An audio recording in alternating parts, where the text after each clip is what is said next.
धन्यवाद। आज इस क्लास में आपका स्वागत। आज मैं आपको लेसन 4 रहीम के दोहे इसको पढ़ाऊंगा। रहीम शब्द ही ये मुस्लिम नाम को सूचित करता है। करीम, रहीम, रहमान, ये सब अक्सर मुस्लिम लोग अपने घर में लोगों का नाम रखते हैं। तो ये रहीम जो थे जात के मुसलमान थे, लेकिन आश्चर्य होगा ये कृष्ण के बहुत बड़े भक्त थे। मुगल वंश का सबसे प्रतापी राजा, नाम सुने होंगे, अकबर,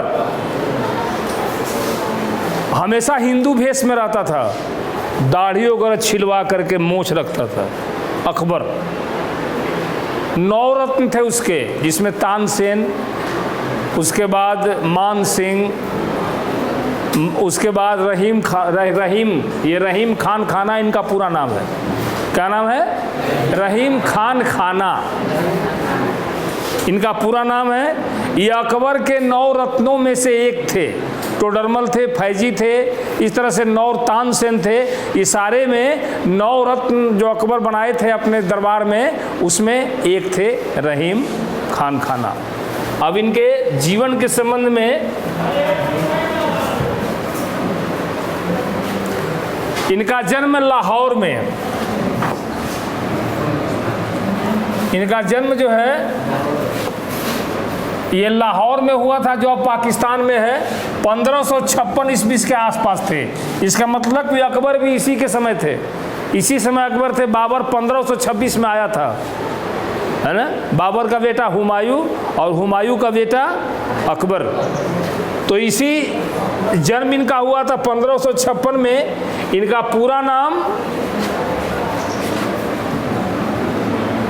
अब्दुल रहीम खान खाना। रहीम का पूरा नाम अब्दुल रहीम खान खाना था। ये रहीम अरबी, फारसी, संस्कृत और हिंदी के अच्छे जानकार थे। मुसलमान होकर संस्कृत पढ़ते थे। हम हिंदू होकर संस्कृत ताकते नहीं हैं। ये ने थप्पड़ मारा है हिंदुओं के मुंह पर। ये मुसलमान होकर संस्कृत पढ़ते थे, हम हिंदू होकर अब संस्कृत को तो बात ही छोड़ो, हिंदी को भी नफरत के दृष्टिकोण से देखते हैं। ये दशा है देश की। सीएटी कैट अगर बेटा, सीएटी कैट अगर बिल्ली बोलता है तो बाप का सीना जो है ऊंचा हो जाता है, और दशरथ के बेटा राम है कहता है तो नीचा हो जाता है। ये इस देश की विडंबना है।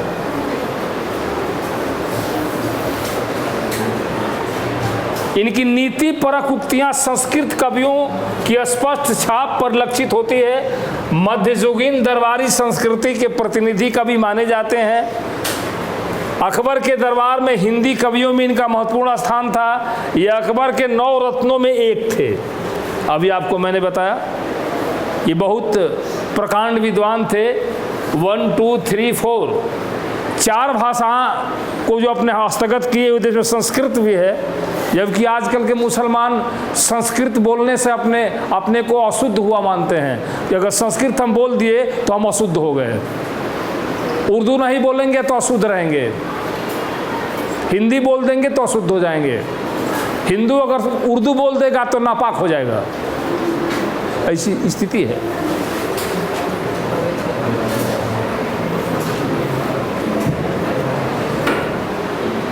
रहीम के काव्य मुख्य विषय श्रृंगार, नीति और भक्ति। श्रृंगार, नीति और भक्ति, यही 3 चीज आपको रहीम के दोहों में मिलेंगे। बहुत लोकप्रिय कवि हैं इनके दोहे, सर्वसाधारण को आसानी से याद हो जाते हैं। इनके नीति परक दोहे ज़्यादा प्रचलित हैं, दैनिक जीवन में दृष्टांत देने के लिए हैं। बोधगम्य भी है। बोधगम्य मतलब आसानी से समझ में आ जाने वाला। रहीम को अवधी और ब्रज भाषाओं पर भी समान अधिकार था। देखिए, अवधी और ये रामचंद्र की भाषा है और ये कृष्णचंद्र की भाषा है। इसको भी ये मुसलमान जानता था।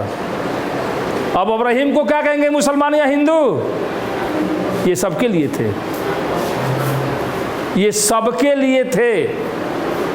आपको मालूम है, आप भारत के आज़ादी का इतिहास पढ़िएगा हिंदुओं से कम ज़्यादा योगदान इस देश को आज़ाद कराने में मुसलमानों का नहीं है, लेकिन वो मुसलमान आज के तरह नहीं थे। राम प्रसाद बिस्मिल,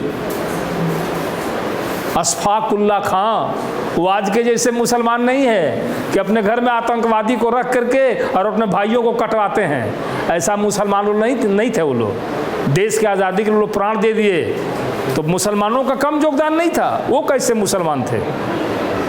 हम आजकल के मुसलमान और हिंदू कैसे हैं? तो ये इनको जो है ब्रजभाषा और अवधी पर समान अधिकार था। अपने काव्य में प्रभावपूर्ण भाषा का प्रयोग किया करते थे। अभी आपको इनको दोहे को दृष्टांत के रूप में, अभी आपके रहीम के दोहे का एक दृष्टांत दूं।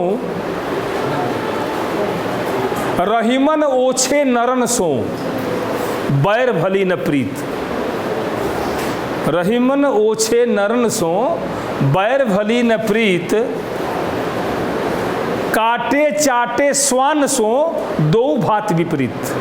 देखो इसका अर्थ, नीच व्यक्तियों से प्रेम करना और दुश्मनी करना दोनों खतरनाक है। जिस तरह से कुत्ता से प्रेम करेंगे तो चाटेगा, दुश्मनी करेंगे तो चाटने से चर्म रोग होगा आपको, काटने से आप जो होगा तो जानते हैं। उसी तरह से जो दुष्ट व्यक्ति होते हैं उसे प्रेम भी अच्छा नहीं है और दुश्मनी भी अच्छा नहीं है। कितना सुंदर दृष्टांत है देने के लिए। उसी दृष्टांत को मैंने ये दिया, रहीमन वे नर मर चुके जो कुछ मांगन जाए, और उनके पहले वे मुए जिनमें निकसत ना आए। पहले तो आदमी मर जाता है जो किसी से कुछ मांगने जाता है, उसके पहले वो मर जाता है कि समान रहने के बावजूद भी कहता है कि नहीं है। अब देखो समाज में ऐसा होता है कि नहीं? रहीम के दोहे इसी तरह के दोहे हैं जो नीति परक हैं। बात बात पर आप उसका उदाहरण दे सकते हैं।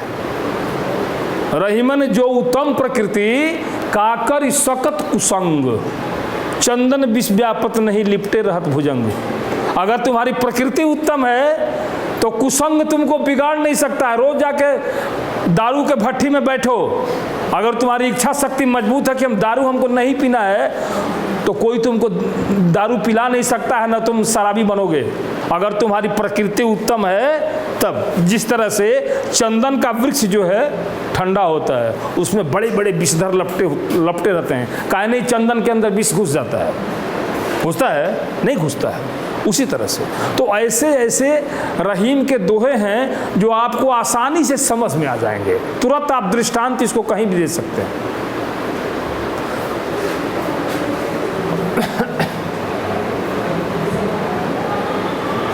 रहीम के प्रमुख कृति में क्या है? रहीम सतसई, श्रृंगार सतसई, मदनाष्टक, रास पंचाध्यायी, रहीम रत्नावली, बैरवे, भाषिक भेद वर्णन, ये सभी कृतियां जो है रहीम ग्रंथावली के अंदर संकलित हैं। सतसई मतलब जिसमें 700 दोहे हों। जैसे दुर्गा सप्तशी आप जानते हो, अभी पाठ शुरू होगा, तो 700 उसमें श्लोक हैं दुर्गा सप्तशी में, इसलिए उसका नाम है दुर्गा सप्तशी। पंडित अगर अच्छा होगा तो 700 श्लोक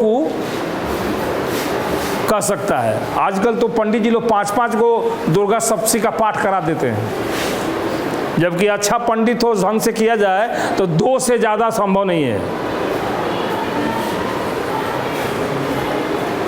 प्रस्तुत पाठ में नीति परक दोहे दिए गए हैं। हमारे पाठ में जितने भी दोहे हैं वह कोई ना कोई संदेश जरूर देता है।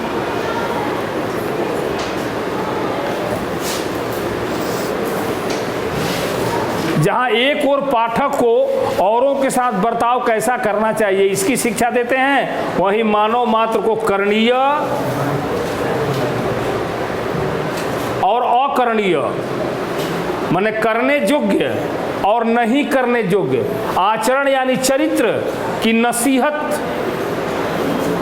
नसीहत माने सलाह होता है, सलाह, मशविरा, एडवाइस देते हैं। इन्हें एक बार पढ़ लेने के बाद भूल पाना संभव नहीं है। उन परिस्थितियों का सामना होते ही इनको याद आना लाजमी है जिनका इनमें चित्रण है। रहीम के दोहे ऐसे होते हैं कि अनपढ़ व्यक्ति भी इस बात को समझ लेते हैं, कभी कभी वो लोग ही बोल देते हैं। जैसे मैंने 2-3 दोहा का उदाहरण आपको दिया। अब हम दोहे के ऊपर चलते हैं। रहीमन धागा प्रेम का मत तोड़ो चटकाए, टूटे से फिर ना मिले, मिले गांठ पड़ जाए। देखो, रहीम का कहना है कि प्रेम संबंध ऐसा होता है कि अगर चल रहा है तो ठीक है, एक बार बिगड़ गया तो पहले जैसा वो कभी नहीं हो सकता है। जैसे धागा है, चल रहा है, सुई अंदर चल रहा है, ठीक है, एक बार टूट गया, उसमें गांठ लगा दो तो न सुई के अंदर घुस पाएगा और न उस कपड़ा सील पाएगा, उतना हटाना पड़ता है। उसी तरह से प्रेम संबंध में अगर गांठ लग गई तो गांठ जो है प्रेम संबंध को इधर अलग कर देता है। जिस तरह से रहीम कवि कहते हैं कि प्रेम के धागे को, प्रेम रूपी धागे को कभी भी चटका के मत तोड़ो। चटकाना का मतलब आपस में झगड़ा, दुश्मनी, इस तरह से करके मारपीट करके प्रेम को मत तोड़िए, नहीं तो अगर टूट गया तो जल्दी जुटता नहीं है। अगर किसी कारण से जुट भी गया तो पहले जैसा नहीं होगा, जरूर उसमें गांठ जो है रह जाएगा। इसमें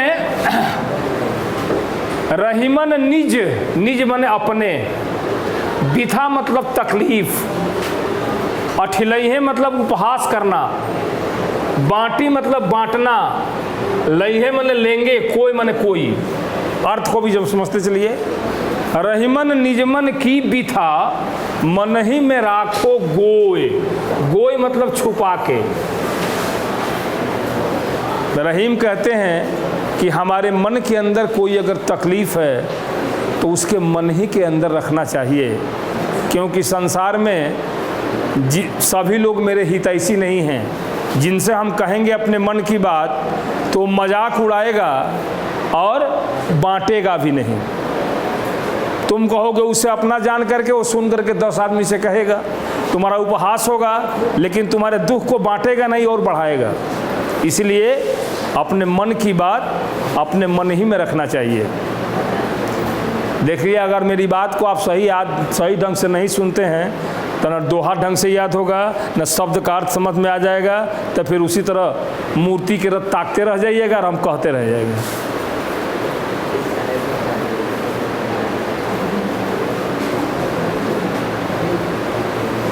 एक सधे सब साधे सब जाए, रहीमन मूल ही सींचिबो फूले फले अघाए। अगर आपको 10 कार्य करना हो तो पहले एक को शुरू कीजिए जिसको आप सही ढंग से करना जानते हो। एक जब होगा उसके बाद दूसरा होगा, तीसरा होगा, इस तरह से करते करते आप 10 कार्य को कर लेंगे। जिस तरह से अगर एक पेड़ में 10,000 पत्तियां हैं, अब सभी पत्ती को पानी चाहिए, 10,000 बार कैसे आप देंगे? उसके जड़ में पानी डाल देंगे तो 10,000 पत्तियों को पानी मिल जाएगा। उसी तरह से आप एक एक काम को, जिस तरह से माली जो है पेड़ की जड़ में पानी डाल देता है तो उसके सारे अंग को पानी मिल जाता है, उसी तरह से हम धैर्य रख के किसी भी काम की शुरुआत करेंगे तो एक की शुरुआत करेंगे, फिर वो ख़त्म हो जाएगा, फिर दूसरा आएगा, वो भी हो जाएगा। सबको एक साथ शुरू करेंगे तो नहीं हो पाएगा। एक साधे सब सधे, सब साधे सब जाए।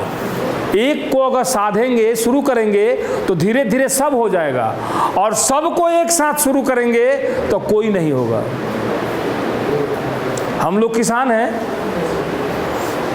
खेत को सींचते हैं, पाइप से पानी आता है, बीच में पाइप अगर टूट जाता है तो दौड़ के उसको मशीन बंद करते हैं, तो पाइप को किसी तरह से उसको जोड़ते हैं। नहीं जोड़ेंगे तो जहाँ पानी जाना है जाएगा, इधर उधर पानी बिखर जाएगा, और जिसके चलते ढंग से जो है पटवन नहीं होगा, और 2 घंटा की जगह पर 4 घंटा लग जाएगा, कोई फ़ायदा नहीं होगा। उसी तरह से यहाँ भी बात है कि किसी काम को अगर करना हो तो सही ढंग से शुरू करो, धैर्य से, तो दूसरा काम, तीसरा, चौथा आता जाएगा, होता जाएगा। अगर एक साथ सबको शुरू करोगे तो कोई नहीं होगा। एक सधे सब साधे सब जाए। रहीमन मूल ही सींचिबो फूले फले अघाए। रहीम कहते हैं कि अगर पेड़ की जड़ में पानी अगर दे देते हैं, पत्ती पत्ती को पानी मिल जाता है। ये हो गया, ये हो गया, ये हो गया। ये चित्रकूट में रमी रहे। रमी मतलब रम जाना, मग्न हो जाना। रहीमन अवध नरेश यानी श्री रामचंद्र, जा पर विपदा मने विपत्ति पड़त है, सो आवत यह देश। आवत मने आना, यह मने यह देश मतलब चित्रकूट। चित्रकूट वह स्थान है जहाँ पर भगवान राम जब अपने पिता की आज्ञा को मान करके वनवास में चले थे लक्ष्मण और सीता के साथ, तो सबसे पहले चित्रकूट में पहुँचे थे जहाँ पर उनको भरत जी से क्या हुई थी, मुलाकात हुई थी। तो उसी को रहीम कहते हैं कि चित्रकूट में रमी रहे रहीमन अवध नरेश। रहीम कवि कहते हैं कि राम के ऊपर विपत्ति आई हुई थी, सारी अयोध्या सूनी हो गई थी, दशरथ जी की मृत्यु हो चुकी थी, अयोध्या में विपत्ति डंका बजा के उतर चुकी थी। वैसी स्थिति में चित्रकूट में आके हुए रम गए। उसी तरह से जिसके ऊपर विपदा पड़ती है वह चित्रकूट जैसे स्थान में जा कर के रहता है। जिस तरह से राम अवध के राजा थे लेकिन वनवासी वेश में जाके चित्रकूट में कुछ दिन रहे, यह अर्थ हुआ इसका। माने राम के साथ चित्रकूट जुड़ा दुख की स्थिति में, उसी तरह से जिसके ऊपर भी अगर तकलीफ पड़ती है तो चित्रकूट जैसे स्थान में जा कर के अपने मन को शांत करने की कोशिश करता है। कहने का मतलब रहीम का ये है।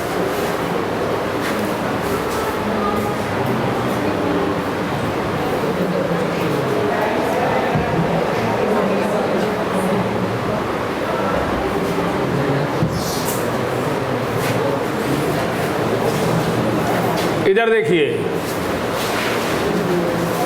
दीरघ दोहा अर्थ के आखर थोरे यहाँ हैं। दीरघ मतलब बड़ा, अर्थ माने अर्थ, आखर मतलब अक्षर, थोड़े मतलब थोड़े कम। जो रहीम नट कुंडली सिमट कूद चढ़ जाए। बड़े जो प्रभावशाली दोहे होते हैं उनमें अक्षरों की संख्या कम होती है। जो ज़्यादा पढ़ा लिखा डॉक्टर है बहुत कम दवा लिखता है, और ये सड़क छाप 10 को लिखेगा, कोई ना कोई काम कर जाएगा। लेकिन अच्छे डॉक्टर जो है बहुत कम दवा लिखते हैं। उसी तरह से प्रभावशाली जो दोहा होता है उसमें अक्षरों की संख्या कम होती है। जैसे ज्यों रहीम नट मने ये जो मदारी दिखाने वाले होते हैं, सब मदारी दिखाने वाले जो खिलाड़ी नहीं होते हैं, ये सब जादूगर। इसमें नट होता है जो कि ऊंचे जगह पर कूदना होता है तो पहले अपने आप को छोटा कर लेता है, तब जो है छलांग मारता है तो ऊंचे पर, सर्कस में देखता है ना, कूदता है। उसी तरह से ऊंचे जगह पर कूदने के लिए जिस तरह से जादूगर अपने आप को छोटा कर लेता है, उसी तरह से बड़े बड़े जितने दोहे होते हैं उसमें अक्षरों की संख्या क्या होती है, कम होती है। आगे समझ में।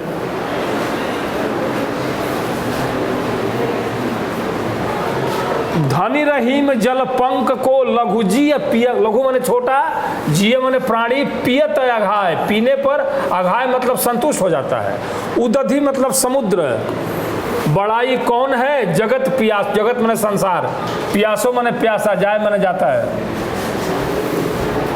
रहीम का कहना है कि वो कीचड़ से भरा हुआ पानी धन्य है जो किसी जीव को प्यास बुझा देता है, किसी जीव की रक्षा करता है। उस बड़े समुद्र की बड़ाई कौन करे जो किसी जीव को प्यास नहीं बुझा सकता है। बड़ा हुआ तो क्या हुआ, जैसे पेड़ खजूर पंथी को छाया नहीं, फल लागे अति दूर। पढ़े हो ना कबीर का दोहा ये। तो इनके कहने का मतलब कि हम समुद्र की बड़ाई क्यों करेंगे, ज़्यादा पानी रहने से उससे उस छोटे जीव का प्यास नहीं बुझा सकता है। उसे तो अच्छा कीचड़ से भरा हुआ पानी है जिसमें कोई न कोई जीव उसमें जा कर के अपनी प्यास को तो कम से कम बुझा लेता है। तो हम समुद्र की बड़ाई नहीं करेंगे।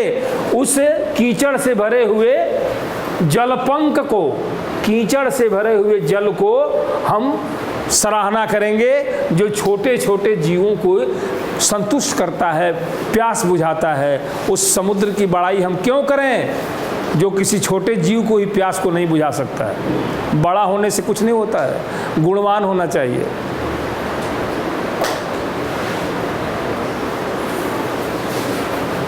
आगे, नाद रीझ तन देत मृगो, नाद रीझ तन देत मृगो, नरधन हेतु समेत, ते रहीम पशु से अधिक, रीझे हूँ कछु न देत। देखो, शिकारी जो है जंगल में जब हिरण का शिकार करना होता है तो एक संगीत बजाता है, जिससे मस्त होकर के हिरण उसके पास चला आता है और उसको बाण से मार के घायल कर देता है, उसको हाथ पर बांध के रख लेता है। उसी तरह से हम भी धन के लिए जान देने पर तैयार हैं, लेकिन कम से कम उस हिरण को संगीत का तो सुख मिलता है कुछ देर, लेकिन हमको क्या मिलता है? सब छोड़ के चले जाते हैं। धन के लिए अपनी जान दे देते हैं, कुछ लेके जाते हैं, कुछ नहीं जानते हैं। धन कमाने के चक्कर में प्राण छोड़ देते हैं, कुछ नहीं हमको मिलता है। तो उस पशु से गए गुजरे हम हैं कि धन के पीछे इतने पागल हैं। रहीम के कहने का मतलब ये है कि हम धन के पीछे इतने पागल हैं।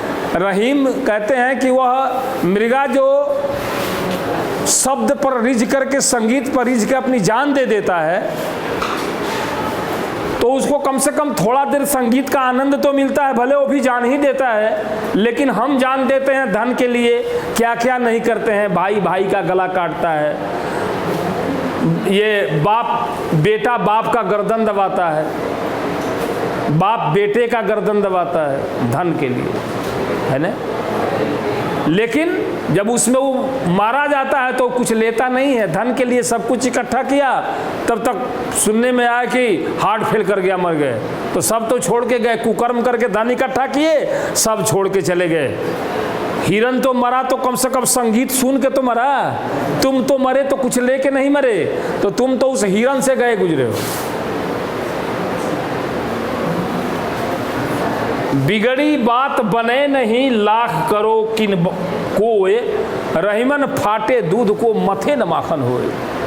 देखो, रहीम का कथन है कि एक बार जो बात बिगड़ जाती है, लाख प्रयत्न करो बनने लायक नहीं। एक बार जब दोस्त का दिल फट गया तो लाख एक साथ बैठता है, सब कुछ है, लेकिन पहले जैसा नहीं होगा। जिस तरह से फटे हुए दूध को कितना भी मत हो, उससे माखन कभी नहीं निकल सकता। उसी तरह से एक बार कोई बात बिगड़ गई तो कभी बन नहीं सकती। समझ में आ गया? रहीम के दोहे ऐसे हैं जो आप थोड़ा सा ध्यान देंगे तो इसमें लिखने पढ़ने की जरूरत नहीं है, एकदम दिमाग में बैठा लो। देखो, आप किसी तरह भी इसका अर्थ लिखो, इसके भाव में अंतर नहीं होना चाहिए। आप जिस तरह भी चाहें लिख सकते हो, भाव में कोई फर्क नहीं पड़ना चाहिए।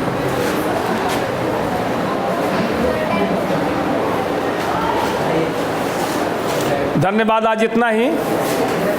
आज के बाद जो बचा है कल मैं उसको फिर आपको